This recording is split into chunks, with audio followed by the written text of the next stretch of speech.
يلا بينا بقى نعمل احلى فطيرة شرقي بالصدق وبالبسطرمة وبالخضار. شايفين الجمال بتاعها؟ شايفين الحشوة؟ شايفين الحشوة من جوه؟ انا معلش الصينية سخنة مش عارفة امسكها. شايفين الحشوة؟ شايفين الجبنة الموتزاريلا؟ بصوا، ولا اروع ولا احلى من كده، يعني احسن من اشهر المطاعم. والله طعمها خطير خطير خطير. جميله جدا وتفتح النفس وبسيطه، وكلنا يعني او مش كلنا عشان ما بقاش ببالغ، معظمنا عندنا لفه الجلاش في قلب الفريزر، فبنطلعها وبنجيب. انا عاملاها النهارده بالصدق وبالبسطرمه.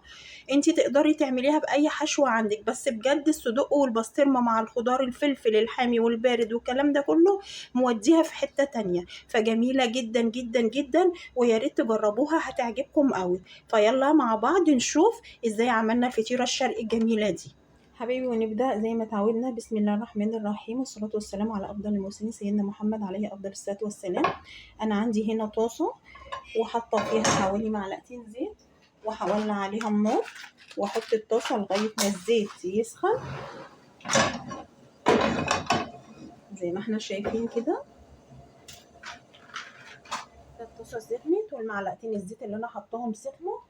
فعشان نطلع بقى أحلى فطيرة صدق شرقية، نحط بقى الصدق. عندك أي كمية صدق انت عايزاها، ربع كيلو، نص كيلو، اللي انت عايزاه على حسب استهلاكك. ونحط كده الصدق على النار في الزيت في الطاسة. انا حاطه كمية زيت بسيطة عشان هو اكيد هينزل دهون، فما نحاولش بقى نقلبه ونسيبه كده شوية كده يعني لغاية ما يبدأ لونه يتغير زي اللحمة المفرومة. احنا ممكن كده بقى نبدأ نقلبه زي ما احنا شايفين كده،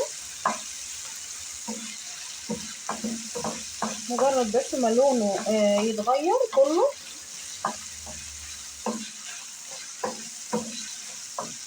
احنا بنقطعه على فكرة لقطع صغيرة، مكعبات صغيرة، كل ما تبقى صغيرة بتبقى احسن.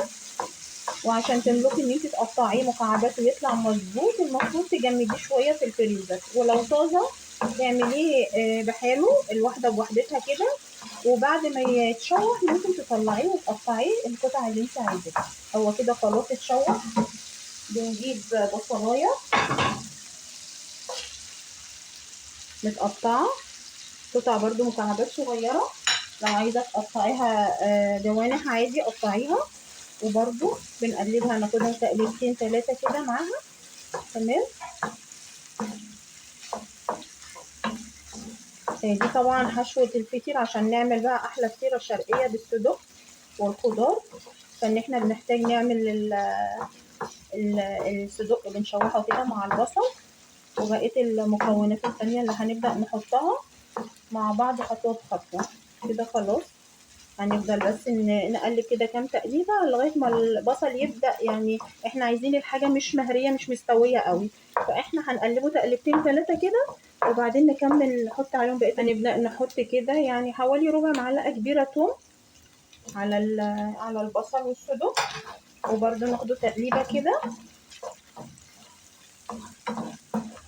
احنا كده بدأ التوم ريحته تطلع، لان احنا مش عايزين نسوي حاجة خالص.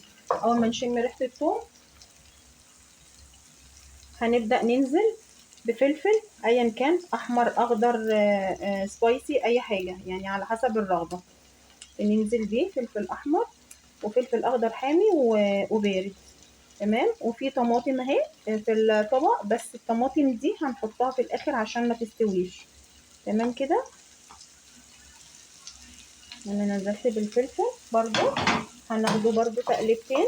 كل حاجة بنحطها بنقلبها كام تقليبة كده تتشمع بس كده بالدهون اللي نازلة من الصدوق ومن الزيت. تمام.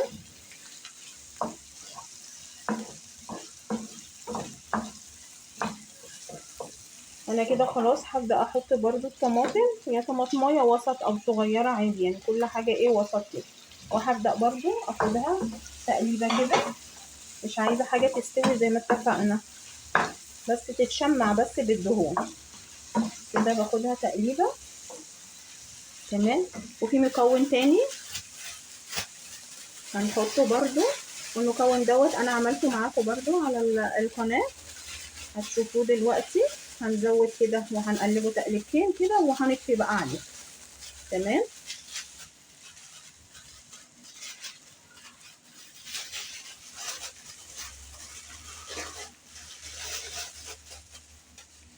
البسطرمه اهي اللي احنا عملناها في القناه مع بعض اهي، هنقطعها برضو ونحطها على الخلطه دي، هتدي طعم طبعا وريحه ونكهه جميله، صدق مع البسطرمه والخضار اهو زي ما احنا شايفين. اللي ما شافش طريقه عمايلها انا عاملاها على القناه، ادخلوا وشوفوها هتعجبكم جدا والله، جميله قوي. انا قلت برضو في القناه ان انا يعني من ساعه ما عملتها بجد والله وشفت الطريقه دي وعملتها، انا ما بشتريش بسطرمه خالص من السوبر ماركت ولا من اي حته خالص.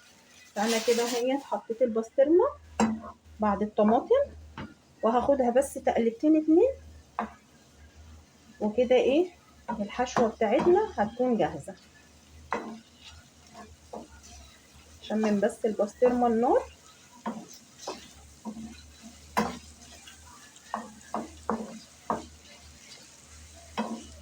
احنا ما حطيناش اي توابل على فكره لو انتوا واخدين بالكم، لان اساسا الصدق كده كده بيبقى عليه بهارات الصدق وتتبيلته دي ما بتحتاجش يتحط بصراحه عليها اي حاجه.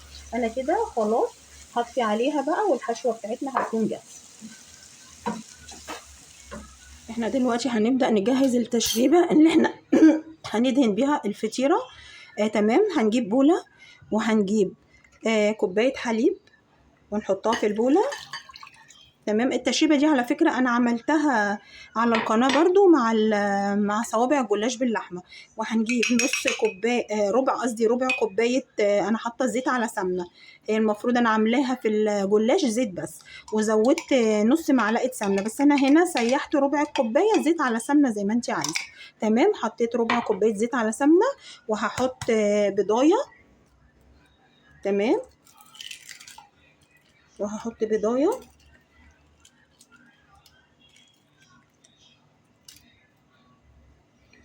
مفروض احط معلقه زبادي كبيره،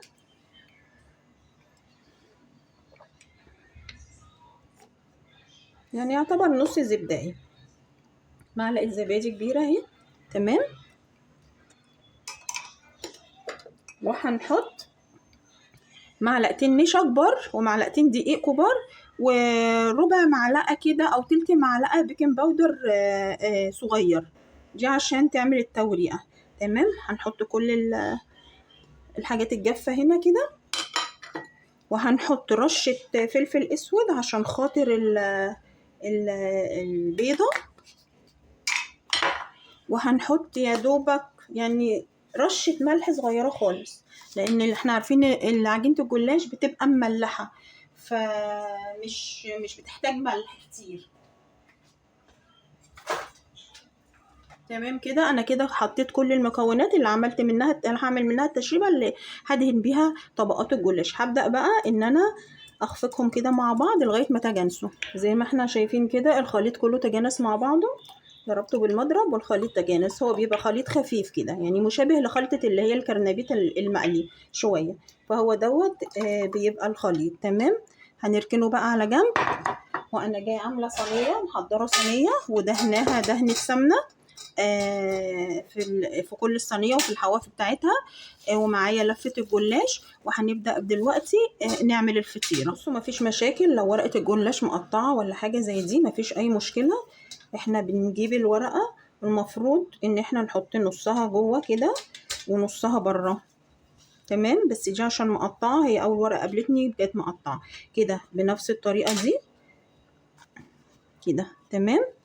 والمقطع دوت ممكن عادي مش فيش اي مشكله نحطه كده من تحت في قاع الصينيه، فده مش هيعمل لنا اي مشكله. تمام. هنبدا بقى، احنا حطينا اول ورقه يعتبر، هنجيب التشريبه كده جنبنا ونبدا بقى ان احنا ندهن الورقه. تمام. احنا جبنا كده اهي تاني ورقه، هنحطها قصاد الورقه الاولانيه، هنسيب نصها بره ونصها جوه في الصينيه كده، ونعمل فيها زي ما عملنا في الورقه الاولانيه. وورقه كمان بقى من الجنب الفاضي ده اللي ما عملناهوش. تمام. وهنعمل فيه برضو زي الورقتين اللي فاتوا. هنجيب برضو وندهن. كده حطيت الورقة الرابعة اهي، هبدأ اعمل فيها برضو زي ما عملت في باقي الورق كده زي ما احنا شايفين. كل ورقة بحطها بنلف كده على الصينية زي الوردة، بنحط كل ورقتين قصاد بعض من الجنبين اتنين، وبنبدأ نعمل ندهن كل ورقة. وانا هخلص كل الكمية بالشكل ده وهنرجع نشوف. بصوا حبايبي انا خلصت كل الورق بالطريقة اللي احنا شايفينها دي، نص الورقة جوه الصينية ونصها بره، بس خليت ورقتين اتنين عشان اغطي بيهم الصينية من فوق. انا كده خلصت. هبدأ انا احط الحشوة. والحشوة دي لو انتوا عايزين تحطوا كمان فيها زيتون حطوا، انا ما عنديش زيتون فما حطيتش. اهي الحشوة هنحطها ونفردها ونحط عليها، انا هحط عليها جبنة موتزاريلا يعني عشان تبقى ايه مشابهة كتير للي هي بتاعت بره، بس هتبقى احسن من بره عشان نوصل لايه للفطيرة الشرقية على اصولها كده اهي زي ما احنا شايفين. ما شاء الله الحشوة هي يعني مليانة وحلوة تمام. وطبعا الصدق مع البسطرمة مع الخضار دوت بيدي طعم خطير بجد والله. تمام كده. انا بقى هحط لها جبنة موتزاريلا عشان تديني ايه طعم وشكل الفطيرة الشرقية بالظبط زي ما احنا شايفين كده.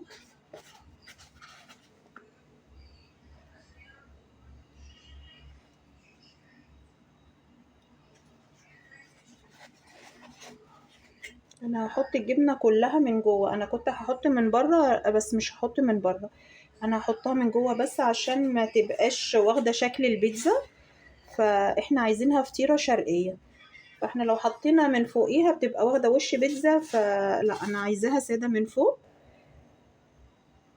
يدينا شكل الفطير الشرقي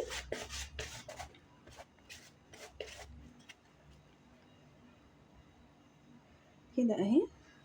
وهبدا اقفلها قدامكم برضو تمام. انا هجيب الورقه دي واحطها كده وابدا ان انا احط عليها التشريبه برضو كده تمام. وهجيب الورقه دي واحطها كده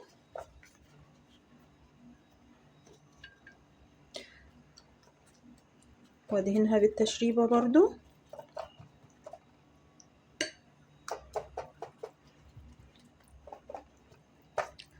كده حبايبي. انا خلاص غطيتها بكل الطبقات، فاضل بس الطبقتين اللي انا شايله الورقتين اللي انا شايلاهم للطبقه الاخرانيه. فدلوقتي هحط واحده اهي دي بس فيها قطعات بسيطه، فهحطها بس هي كده من تحت، واحاول ارفع كده من الجناب عشان ادخل الاطراف بتاعه الورقه زي ما احنا شايفين كده. انا كده خلاص خلصت الفطيره اهيت وشربتها وحطيت لها من السائل دوت على قد ما خدت يعني، فهسيبها تتشرب مع نفسها شويه كده حوالي 10 دقايق ربع ساعه لغايه ما اولع لها الفرن يسخن، بعد كده هدخلها الفرن.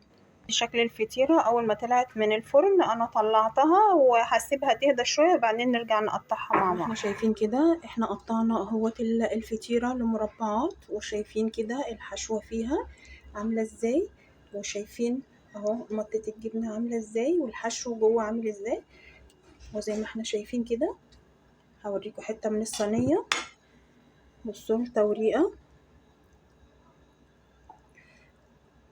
بتاعة الجلاش، وبصوا الحشو ومطة الجبنة اهي جوه، وزي ما احنا شايفين كده من قريب الحشو من جوه عامل ازاي، كلها محشية وجميلة جدا. فيا ريت بقى تجربوا الطريقة ديت في الجلاش وتعملوه بطريقة الفطير الشرقي وهتعجبكم اول طريقة والله. مش هتبطلوا تعملوها، وخصوصا ان احنا في الايام الحر دي مش عايزين طبيخ، اي نعم الفرن بيولع شوية بس بنسيبه ونطلع بره، مش عايزين طبيخ وحاجات فيها صلصة وطماطم وكده، فكل الاكلات اللي زي دي بتبقى خفيفة قوي في الصيف كده في الوقت الحر اللي احنا فيه. فياريت تجربوها. ولو عجبكم الفيديو وعجبتكم الطريقة ما تنسوش تعملوا لي لايك وشير وسبسكرايب وتكتبوا لي كومنت في التعليقات عشان يوصلكوا كل جديد من مسك وعنبر. مع السلامة.